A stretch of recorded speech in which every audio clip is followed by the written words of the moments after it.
السلام علیکم ورحمۃ اللہ وبرکاتہ۔ اوتھینٹیکیشن آف اسلام میں خوش آمدید۔ کیسے ہیں آپ سب؟ امید کرتی ہوں خیریت سے ہوں گے۔ زبان کے ذریعے جو گناہ صادر ہوتے ہیں اور جن کے ذریعے کھلم کھلا اللہ رب العزت کے ساتھ بے شرمی اور بے حیائی کا ثبوت دیا جاتا ہے، ان میں ایک گھناؤنا جرم غیبت کا ہے۔ یہ وبا آج چائے کے ہوٹلوں سے لے کے مبارک مجلسوں تک پھیلی ہوئی ہے۔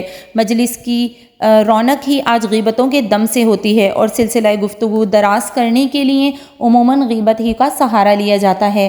اب یہ مرض اس قدر عام ہو چکا ہے کہ اس کی برائی اور گناہ ہونے کا احساس تک دل سے نکلتا جا رہا ہے۔ یہ صورتحال بہت ہی افسوسناک ہے۔ اس کا تدارک جبھی ہو سکتا ہے کہ جب اس سے بچنے اور محفوظ رہنے کا جذبہ ہمارے اندر موجود ہو۔ الغرض غیبت ایسی بدترین بیماری ہے جس سے معاشرہ فساد کی آماج گاہ بن جاتا ہے۔ گھر گھر لڑائیاں ہوتی ہیں، دلوں میں کشیدگی اور نفرت پیدا ہو جاتی ہے، رشتہ داریاں ٹوٹ جاتی ہیں، خاندانوں میں آگ لگ جاتی ہے اور بنے بنائے گھر اجڑ جاتے ہیں۔ اور یہ سب فساد زبان کی بے احتیاطی اور اللہ تعالیٰ سے بے شرمی اور بے حیائی کی وجہ سے رونما ہوتے ہیں۔ آج کا میرا ٹاپک اسی کے حوالے سے ہے، تو چلیے اپنی ویڈیو سٹارٹ کرتے ہیں۔ نحمدہ و نصلی علی رسولہ الکریم، فاعوذ باللہ من الشیطان الرجیم، بسم اللہ الرحمن الرحیم۔ سب سے پہلے میں آپ کے ساتھ ذکر کر رہی ہوں کہ غیبت کیا ہے، اس کے بارے میں آپ کو بتاؤں گی۔ حضرت ابو ہریرہ رضی اللہ تعالیٰ عنہ سے روایت ہے کہ حضور نبی کریم صلی اللہ علیہ وسلم نے فرمایا، تمہیں معلوم ہے غیبت کسے کہتے ہیں؟ صحابہ رضی اللہ تعالیٰ عنہم نے عرض کیا، اللہ تعالیٰ اور اس کے رسول ہی خوب جانتے ہیں۔ ارشاد فرمایا، جب تو اپنے بھائی کا ایسا تذکرہ کرے جو اسے ناپسند آئے تو یہ غیبت ہے۔ عرض کیا گیا کہ اگر میرے بھائی میں واقعی وہ بات موجود ہے جو میں کہتا ہوں تو؟ ارشاد فرمایا، اگر اس میں وہ بات موجود ہے جو تو کہتا ہے جبھی تو غیبت ہے، اور اگر اس میں وہ بات ہے ہی نہیں تو یہ تو بہتان ہوا۔ فقیہ رحمۃ اللہ علیہ فرماتے ہیں کہ کسی کے متعلق اتنا کہنا کہ اس کا کپڑا چھوٹا ہے یا لمبا ہے، یہ بھی غیبت ہے، اور جب تو اس کی ذات کے متعلق کچھ کہے گا تو غیبت کیسے نہ ہوگی۔ ابن ابی نجی رحمۃ اللہ علیہ فرماتے ہیں کہ ہمیں یہ بات پہنچی ہے کہ ایک چھوٹے قد کی عورت حضور صلی اللہ علیہ وسلم کی خدمت عالیہ میں حاضر ہوئی، پھر چلی گئی، تو حضرت عائشہ رضی اللہ تعالیٰ عنہا نے تعجب سے اتنا کہہ دیا کہ یہ عورت کس قدر چھوٹے قد کی ہے۔ اس پر نبی صلی اللہ علیہ وسلم نے ارشاد فرمایا کہ تو نے اس کی غیبت کی ہے۔ حضرت عائشہ رضی اللہ تعالیٰ عنہا نے عرض کیا کہ میں نے واقعی اس بات کا ذکر کیا ہے جو اس کے اندر ہے۔ ارشاد فرمایا کہ پھر اس کے عیب اور برے وصف کا ہی تو ذکر کیا ہے۔ اب غیبت کرنا کیسا ہے، اس کے بارے میں حضور صلی اللہ علیہ وسلم سے روایت ہے کہ جب مجھے شب معراج میں آسمانوں کی سیر کرائی گئی تو میرا گزر ایسے لوگوں پر ہوا کہ ان کے پہلوؤں سے گوشت کاٹا جاتا ہے جسے وہ لقمہ بنا بنا کر چباتے ہیں، اور انہیں یہ بھی کہا جاتا ہے کہ جیسے تم اپنے بھائی کا گوشت کھاتے تھے اسے بھی کھاؤ۔ میں نے پوچھا، یہ کون لوگ ہیں؟ جبریل علیہ السلام نے جواب دیا کہ یہ آپ کی امت کے غیبت کرنے والے ہیں۔ غیبت کرنے کی بدبو اس قدر ہوتی ہے کہ اس کے بارے میں حضرت جابر بن عبداللہ رضی اللہ تعالیٰ عنہ فرماتے ہیں کہ ایک دفعہ بدبودار ہوا چلی تو حضور نبی کریم صلی اللہ علیہ وسلم فرمانے لگے کہ معلوم ہوتا ہے کچھ منافقوں نے مسلمانوں کی غیبت کی ہے، ہوا میں یہ بدبو اسی وجہ سے ہے۔ حضرت سلمان فارسی رضی اللہ تعالیٰ عنہ کا ایک واقعہ آپ کے ساتھ شیئر کر رہی ہوں اس حوالے سے کہ حضرت سلمان فارسی رضی اللہ تعالیٰ عنہ ایک سفر میں کچھ لوگوں کے ساتھ تھے۔ حضرت عمر رضی اللہ تعالیٰ عنہ بھی ساتھ تھے۔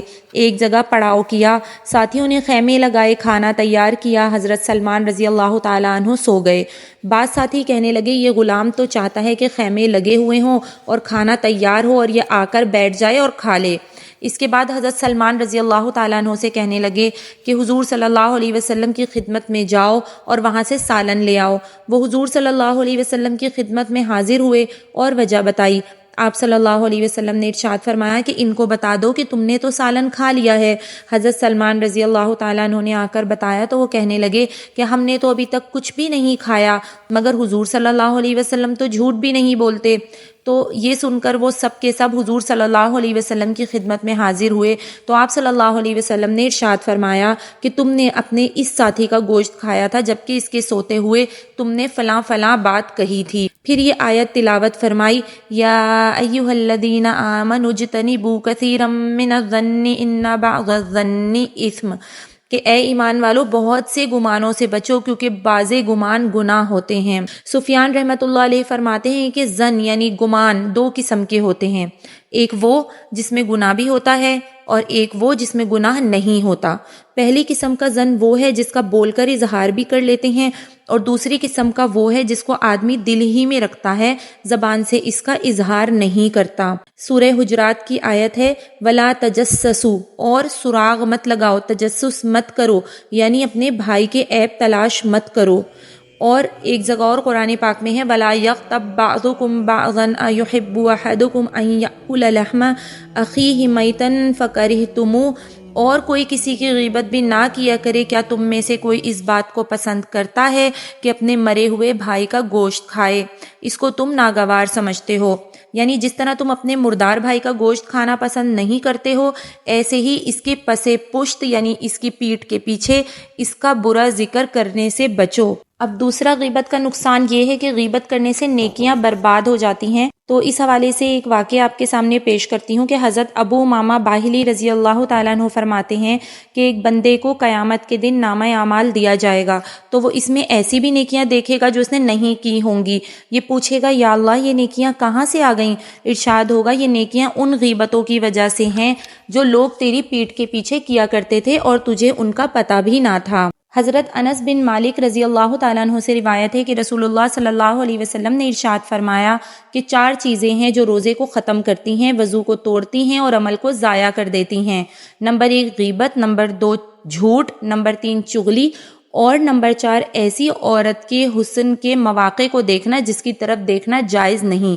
یہ چیزیں برائی کی جڑوں کو یوں سیراب کرتی ہیں جیسے پانی پودے کی جڑوں کو سیراب کرتا ہے، اور شراب پینا ان سب سے بڑھ کر ہے۔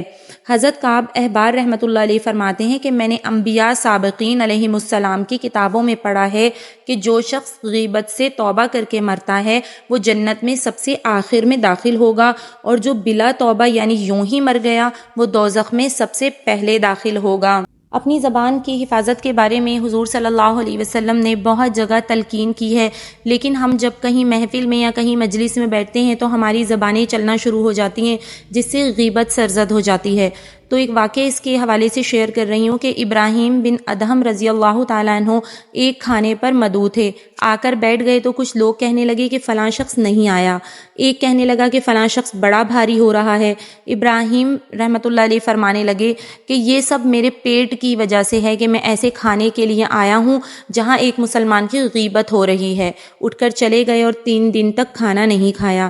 کسی دانا کا قول ہے کہ اگر تو 3 باتوں سے عاجز ہے تو 3 اور باتیں اختیار کر لے۔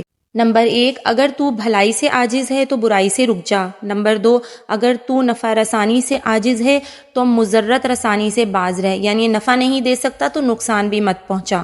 نمبر 3 اگر تو روزہ نہیں رکھ سکتا تو لوگوں کا گوشت بھی مت کھا۔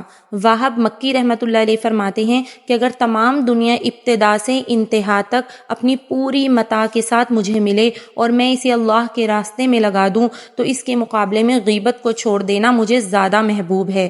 ایسے ہی پوری دنیا کے ملنے اور اللہ کی راہ میں خرچ کرنے کے مقابلے میں حرام جگہ نگاہ کو پست کر لینا مجھے زیادہ پسند ہے۔ پھر یہ آیت پڑھی وَلَا يَغْتَبْ بَعْضُكُمْ بَعْضًا، سورہ حجرات کی آیت ہے کہ اور کوئی کسی کی غیبت بھی نہ کرے، اور اس کے بعد پھر یہ آیت پڑھی قُل لِّلْمُؤْمِنِينَ يَغُضُّوا مِنْ أَبْصَارِهِمْ، کہ آپ مسلمان مردوں سے کہہ دیجئے کہ اپنی نگاہیں نیچی رکھیں۔ غیبت سے توبہ کے بارے میں کیا بیان ہے وہ یہ ہے کہ فقیہ رحمۃ اللہ علیہ فرماتے ہیں کہ علماء نے غیبت کرنے والے کی توبہ میں اختلاف کیا ہے۔ بعض یہ فرماتے ہیں کہ جب تک اپنے ساتھی سے معاف نہ کرا لے اس وقت تک توبہ صحیح نہیں۔ بعض کہتے ہیں کہ صحیح ہے۔ ہمارے نزدیک اس کی 2 صورتیں ہیں۔ اگر غیبت کی بات اس شخص تک پہنچ چکی ہے جس کی غیبت کی گئی تھی پھر تو اس سے معاف کرانا بھی ضروری ہے، اور اگر اس تک نہیں پہنچی تو بس توبہ استغفار کرے اور آئندہ کے لیے عزم کریں کہ ایسا نہیں کریں گے۔ کہتے ہیں کہ ابن سیرین رحمۃ اللہ علیہ کے پاس ایک شخص آ کر کہنے لگا کہ میں نے آپ کی غیبت کی ہے، مجھے حلال کر دیں یعنی معاف کر دیں۔ فرمانے لگے جس چیز کو اللہ تعالیٰ نے حرام کر دیا ہے میں کیسے حلال کر سکتا ہوں؟ گویا اشارہ تھا کہ بارگاہ خداوندی میں توبہ استغفار کرو، گو ادھر سے معاف ہو بھی جائے گا، اور اگر کسی کو غیبت کی بات تک نہیں پہنچی تو توبہ کے لیے استغفار ہی کافی ہے۔ اسے بتانا اور معافی مانگنا شرط نہیں بلکہ نہ بتانا بہتر ہے کہ خواہ مخواہ اس کے دل میں رنجش پیدا ہوگی۔ اور اگر کوئی بات بہتان کے طور پر کہی گئی ہے تو 3 مقامات پر اس سے رجوع کرنا ہوگا۔ ایک تو یہ کہ جن لوگوں کے سامنے یہ بہتان بازی کی ہے ان کے پاس جا کر کہے کہ میں نے تمہارے پاس فلاں شخص کے متعلق یہ کہا تھا، معلوم ہونا چاہیے کہ میں نے یہ سب جھوٹ کہا تھا۔ دوسرے یہ کہ جس پر بہتان باندھا ہے اسے معاف کروا لے جا کر۔ تیسرے یہ کہ اللہ تعالیٰ کی بارگاہ میں بھی توبہ استغفار کرے۔ اس لحاظ سے بہتان باقی گناہوں سے بڑھ کر ہے کہ ان سب گناہوں میں تو صرف ایک توبہ کافی ہے، لیکن بہتان ایسا گناہ ہے کہ اس میں 3 جگہ توبہ کرنی پڑتی ہے۔ اللہ تعالیٰ نے بہتان کو کفر کے ساتھ ملا کر ذکر فرمایا ہے۔ ارشاد باری تعالیٰ ہے، سورہ حج کی آیت ہے، فَاجْتَنِبُوا الرِّجْسَ مِنَ الْأَوْثَانِ وَاجْتَنِبُوا قَوْلَ الزُّورِ، یعنی بچو تم بتوں کی گندگی سے اور بچو جھوٹی بات سے۔ اب آخر میں آپ کے ساتھ غیبت کی کچھ قسمیں ذکر کر رہی ہوں تاکہ پتہ چلے کہ ہم نے جو غیبت کی ہے وہ کس قسم میں داخل ہے۔ تو نمبر 1 جو ہے وہ ہے کفر، دوسری غیبت نفاق ہے، تیسری معصیت ہے اور چوتھی مباح ہے جو کہ موجب اجر ہے، جس پر اجر ملتا ہے۔ کفر کی صورت یہ ہے کہ کسی مسلمان کی غیبت کر رہا ہے، کسی نے ٹوکا غیبت نہ کر تو یہ کہتا ہے کہ یہ غیبت نہیں ہے اور میں سچی تو کہہ رہا ہوں۔ اس شخص نے اللہ تعالیٰ کی حرام کردہ چیز کو حلال قرار دیا ہے اور ایسا کرنے والا آدمی کافر ہو جاتا ہے۔ دوسری قسم ہے نفاق۔ نفاق کی یہ صورت ہے کہ کسی انسان کی غیبت اس کا نام لیے بغیر کرے اور دوسرا جس سے ہم غیبت کر رہے ہیں سننے والا سمجھ رہا ہو کہ اس سے مراد فلاں شخص ہے، اپنے دل میں یہ سمجھ رہا ہے کہ میں غیبت سے بچ گیا ہوں مگر واقعہ میں اس نے غیبت کر لی ہے، یہ نفاق ہے۔ معصیت یہ ہے کہ ایک آدمی کسی کا نام لے کر اس کی غیبت کرتا ہے اور اپنے اس فعل کو معصیت اور گناہ بھی سمجھتا ہے، یعنی غیبت بھی کر رہا ہے اور گناہ بھی سمجھ رہا ہے۔ ایسا شخص گناہ گار ہے اور اسے توبہ لازم ہے۔ چوتھی صورت یہ ہے کہ کسی فاسق شخص کی غیبت کرے جو کہ اعلانیہ فسق کرتا ہے، یا کسی صاحب بدعت کی غیبت کرتا ہے، یہ مباح ہے۔ اس شخص کو اجر ملے گا کہ لوگ اس کے تعارف کروانے سے اس فاسق یا بدعتی سے بچ جائیں گے۔ حدیث شریف میں ہے کہ فاسق کا فسق ذکر کر دو تاکہ لوگ اس سے بچ سکیں۔ تو غیبت کے بارے میں تو بہت ساری احادیث اور بہت سارے واقعے ہیں جن میں سے مختصراً میں نے کچھ واقعے اور کچھ روایات آپ کے ساتھ شیئر کی ہیں۔ امید کرتی ہوں کہ یہ سمجھ آ گئی ہوں گی اور آئندہ ہم حتی الامکان کوشش کریں گے کہ ہم غیبت سے بچ سکیں۔ جب بھی کوئی کسی کی غیبت کرتا ہے تو فوراً بات کو دوسرے رخ پہ پلٹ دینا چاہیے تاکہ غیبت نہ وہ بندہ کرے اور نہ ہم سنیں، ہم دونوں ہی گناہ سے بچ جائیں گے۔ اللہ پاک ہم سب کو کہنے سننے سے زیادہ عمل کی توفیق عطا فرمائیں، آمین ثم آمین۔ اگر آپ کو میری یہ ویڈیو پسند آئی ہو تو میرے چینل کو سبسکرائب کر دیجئے اور اسی طرح کی اور بہت ساری انفارمیٹیو ویڈیو دیکھنے کے لیے دیکھتے رہیے اوتھینٹیکیشن آف اسلام۔ السلام علیکم ورحمۃ اللہ وبرکاتہ۔